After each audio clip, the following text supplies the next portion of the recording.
Bonjour YouTube, donc aujourd'hui présentation d'une trousse de secours pour un EDC qui peut également servir à n'importe quel type de sortie également, ça peut être en forêt, ça peut être dans la ville, voilà, donc c'est une trousse de secours pour le quotidien, donc on va regarder un petit peu le contenu. Donc déjà c'est pris dans une boîte simple, hein, une boîte en plastique pas cher, acheté, je sais plus, à Monoprix ou un truc comme ça, je sais plus, Carrefour, j'en sais rien. Enfin, une boîte en plastique, quoi. Hermétique, pour le coup. Donc, dans cette boîte, alors je précise pour cette trousse de secours, euh, j'ai également des éléments qui vont être un petit peu particuliers, comme ce genre de choses, qui est une pince à tic. Alors, dans la ville, on s'en sert forcément pas trop. Par contre, moi, ça m'arrive régulièrement d'avoir des tics sur moi quand je pars dans la verte ou bien pour mon chien. Donc voilà, j'ai des pinces à tiques. Le classique du Doliprane 1000, donc du paracétamol, hein, pour les douleurs. Donc c'est le Doliprane, pour ceux qui ne connaissent pas, c'est un antalgique, c'est pour enlever la douleur. Une petite pince, alors celle-là je l'ai pris d'un couteau suisse pour qu'elle rentre facilement dans la trousse de secours. Une petite pince voilà, épilée là, pour enlever les échardes s'il y a besoin. Très pratique. Dans ce contenu, j'ai également pris du sucre. Alors du sucre, pas pour les petites faims, mais plutôt pour les légères hypoglycémies. Vous avez un vrai coup de barre, une vraie hypoglycémie, vous commencez à être tout tremblotant. Bon bah voilà, le sucre, ça agit rapidement sur le corps. Donc toujours dans cette petite trousse de secours, on va retrouver des compresses, d'accord, des compresses stériles, bien sûr. Alors, très intéressant les compresses pour soit essuyer une plaie, soit faire un léger point de compression, enfin, soit pour nettoyer une plaie, enfin, pour plein de choses. Donc, j'ai toujours deux compresses, enfin, deux paires de compresses sur moi. Donc, en général, les compresses, elles vont être associées à ce genre de choses, de la bétadine. Alors, de la bétadine, je l'ai prise en petit format pour désinfecter les petites et grandes plaies. J'ai également pris, alors ça, bon, je sais qu'il y en a qui sont pas fans, mais j'ai également pris pour désinfecter pour les petits bobos, vraiment les petits bobos.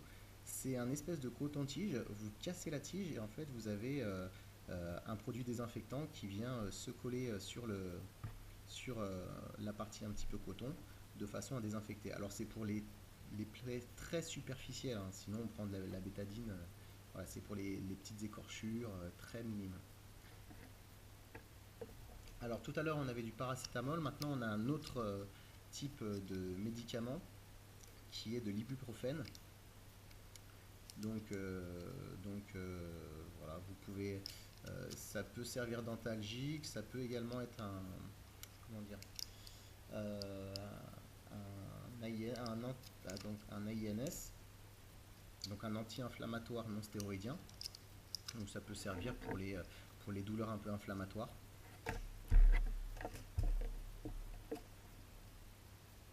Donc toujours sur moi aussi des micropures en pastilles.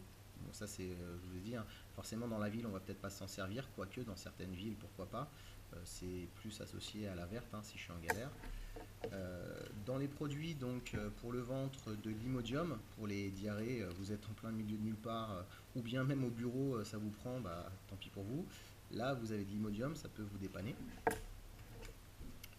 Euh, alors, ces petits trucs, c'est quoi? C'est c'est un antihistaminique. Je rigole parce que j'étais bien content d'en avoir. Une fois, en fait, j'étais dans la verte et j'ai dormi et en me réveillant, j'avais la gueule complètement pleine de pustules, mais vraiment de gros boutons. Et ce qui s'est passé, c'est que je dormais et des chenilles processionnaires du pain sont passées sur ma gueule. Donc forcément, j'étais bien content d'avoir du Zyrtec pour enlever mes espèces de gros boutons qui m'empêchaient presque de voir. Voilà, donc un antihistaminique, ça peut toujours servir.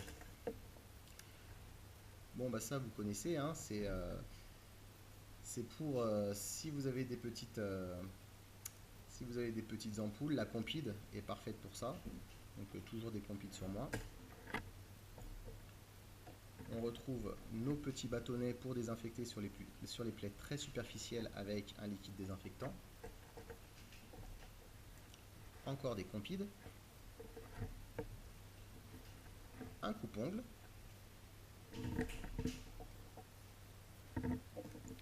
Des petits pansements, des pansements qui dépannent sur une plaie, voilà, une fois que ça arrête de saigner, pour éviter les salissures dessus, des pansements. Hop là, encore un antihistaminique, décidément, j'ai été marqué.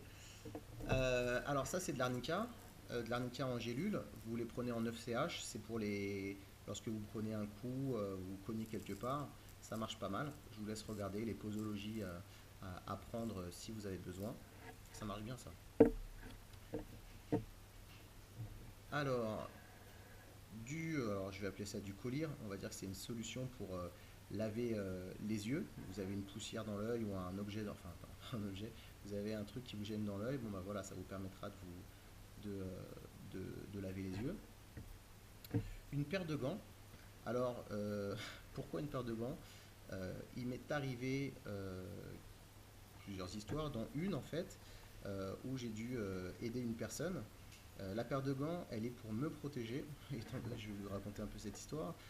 J'étais en scooter en plein milieu de Paris et en pleine nuit. Et là, je vois un corps sans vie en plein milieu de la route. C'était un SDF qui était complètement ivre en plein milieu de la route. Donc, ce jour-là, j'avais pas de gants. Je peux vous assurer que le rentrant chez moi, la première chose que j'ai fait, c'est mettre des gants dans, euh, dans ma trousse de secours. Voilà, parce que il y avait des plaies, il y avait des machins, donc moyen quoi. Cette fois-ci, je sais que la prochaine fois, je sortirai mes gants. Toujours pour les petits bobos, on va avoir des strips qui permettent, en cas de faire de resserrer une plaie. Hein. Donc, vous connaissez les stéristrips. Voilà. Donc ça, on va dire, c'est ma trousse de secours que j'ai tout le temps sur moi, que je sois en ville ou dans la verte. Maintenant, je vais rajouter une chose que j'ai aussi toujours en fond de sac, c'est ceci. Donc, bien sûr, ça ne rentre pas, mais je l'ai toujours dans mon sac. C'est un pansement israélien qui permet donc un bandage vraiment intéressant lors de très grosses blessures. Ça peut être par balle. On a pu voir ça après les attentats. Ça peut être par balle, ça peut être une très grosse plaie, une très grosse chute, un AVP, un accident de la voie publique. Ça peut être n'importe quoi, ou en attendant les secours, pour pouvoir faire un point de compression par exemple, si la personne a de multiples blessures, voilà, en attendant des secours, vous pouvez poser ça. Si vous êtes tout seul dans la verte, vous serez aussi amené peut-être à vous panser une plaie le temps de pouvoir avoir un abri ou récupérer ou attendre les secours. Voilà, donc ça je l'ai également toujours en fond de sac, un pansement israélien pour les grosses urgences. Voilà, j'espère que cette boîte, alors c'est une boîte trousse de secours, on va dire, qui est pour tout le monde. C'est ma boîte, je l'ai pensée comme ça, j'ai essayé de voir ce qu'on avait besoin dans la vie de tous les jours et ce qui pouvait être intéressant à avoir sur soi dans un petit sac, d'accord? Parce que là, la trousse fermée, vous voyez bien que par rapport à ma main, elle ne prend pas grande place, d'accord? Ça évite d'avoir un espèce de gros truc qui prend la moitié de votre sac.